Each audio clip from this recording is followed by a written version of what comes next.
Continuing our lecture series on the principle of justice, we're going to look at Beecham and Childress's section on fair opportunity and unfair discrimination in this presentation. So we won't cover everything that Beecham and Childress have to say in this section, but I do want to talk about the fair opportunity rule and then the distinction between natural lottery versus social lottery, and then what Beecham and Childress have to say about constraining situations, undue inducement, and undue profit.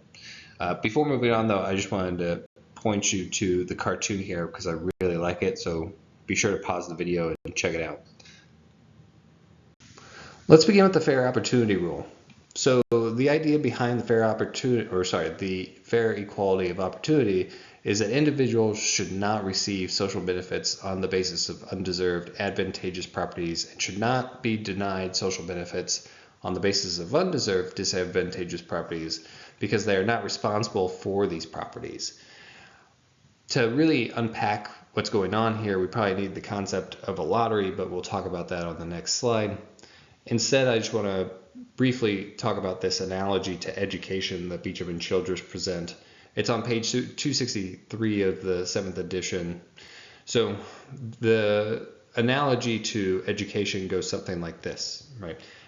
You go to school as a child and you graduate senior year high school. The expectation is that you've achieved a certain threshold or standard of education that puts you on a fair playing field with everybody else. The problem is that not every student has the capabilities to achieve that standard on their own. So if you think about people with learning disabilities, they ultimately need assistance to achieve that standard. And what we typically agree, hopefully, I imagine that you also agree that these students did not necessarily bring about their own learning disabilities, and it would be unfair not to provide them with resources to ensure that they reach that same standard so then that they have a fair opportunity as well. And so the comparison that's going to happen here is between the education system and healthcare system, that there are these situations in which people really have no control over the negative health properties that they have, or the basic idea of you have different chronic conditions that you are not responsible for, and we'll talk about that again on the next slide. But if you're not responsible for those negative health conditions, then it seems like there's a responsibility to provide resources to ensure that you at least achieve this standard of health that we think that everybody should have access to. That's the mentality behind the fair opportunity rule. The other thing that I want to talk about on this slide is the idea of disparities based on race, ethnicity, gender, and social status. So there's a really interesting case in the text on 266 and 267 where they talk about these, or talk about kidney transplants and how these decisions are ultimately made. So I'm hoping, or I imagine that you're aware that there's a reason why donors and recipients need to be matched, which is that organ rejection ultimately means that the organ is used up. It's a limited resource, and if it's not used effectively, then we could have reason to argue that we are failing the donor in that situation. So for utilitarian purposes, we try to find or try to match a donor with a recipient in a way that maximizes the lifespan of that organ. And so one way of doing it we see is with these kidney transplant situations with these human lymphocyte antigens, or HLA matching. And I'm just going to read you what Beecham and Childress have here. So what's going on is that you have the donor and they're trying to be matched based on this one property.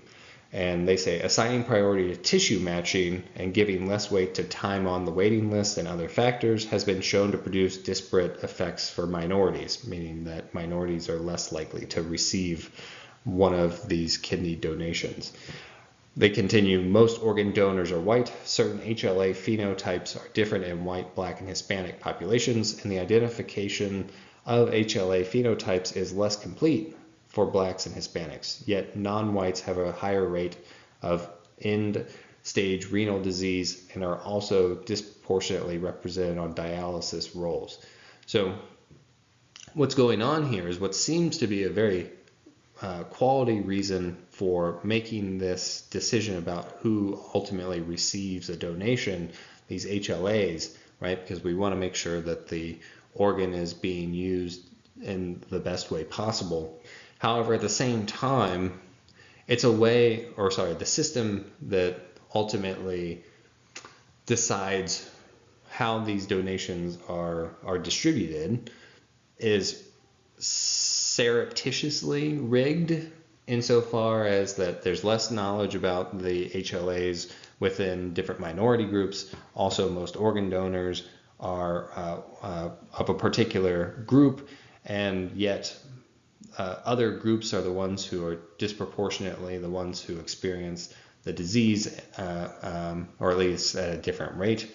And so if you make these point systems, then it's less likely for one group to receive a life-saving treatment, or in this case, a life-saving organ, whereas the whole rule itself doesn't look biased, the consequence is. And so we'll talk about this a little bit more again once we talk about access to healthcare, but I think it's a really good case to show that it's not necessarily like the whole healthcare system is blatantly trying to create these disparities, but instead they sort of crop up based on the conditions that we put into place for what types of treatments are given and to who receives them.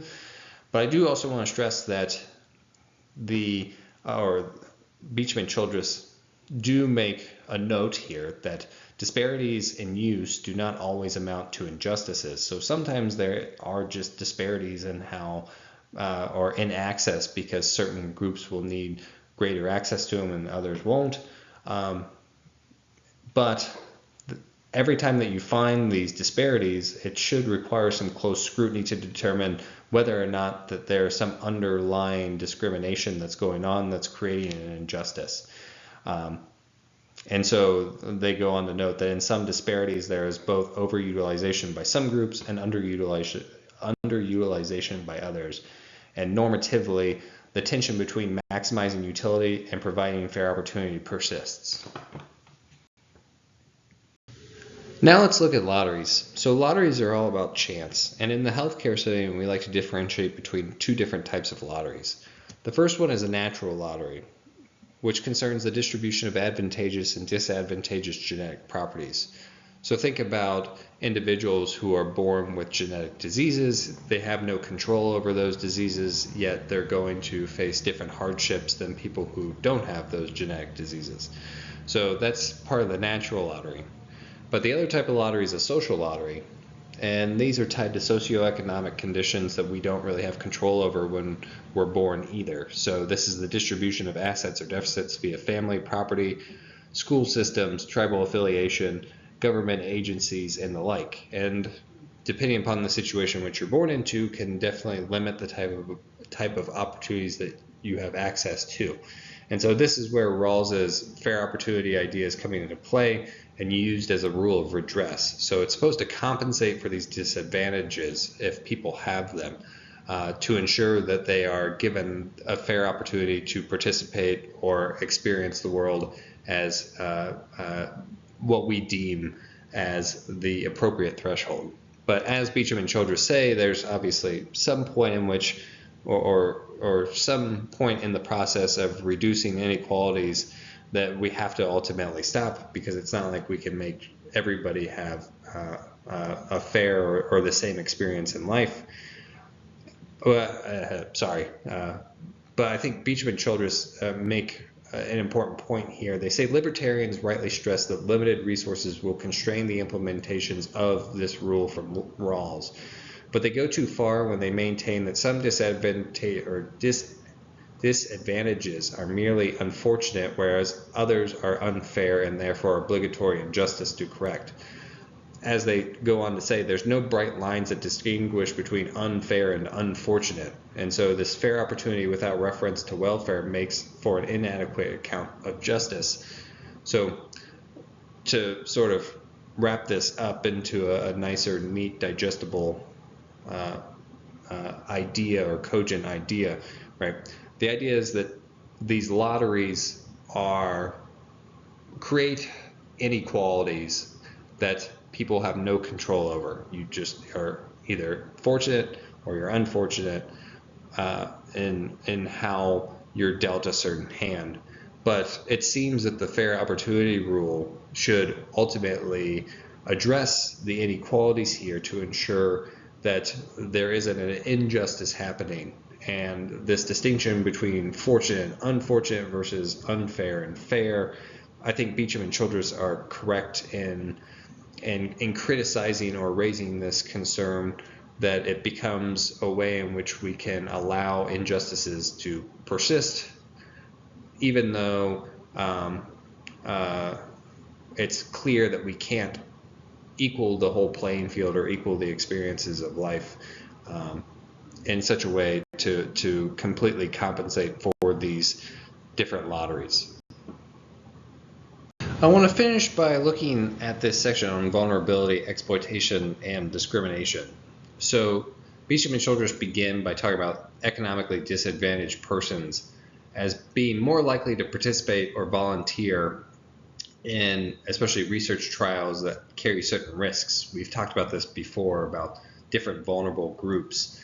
And the idea here for Beecham and Childress, they begin by saying that this idea of like distinguishing different vulnerable groups can be problematic. So that instead they choose to speak about vulnerabilities rather than vulnerable groups, because for many groups, a label covering all members of the group serves to overprotect, stereotype, and even disqualify members capable of making their own decisions.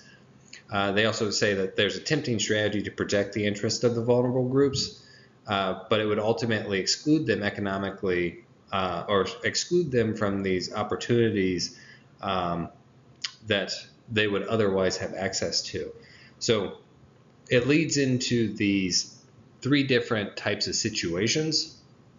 And before we get into this, I wanted to mention the picture I have here on the slide. So I'm not trying to recommend to go donate plasma, but I thought that this would be a good anecdote for this slide.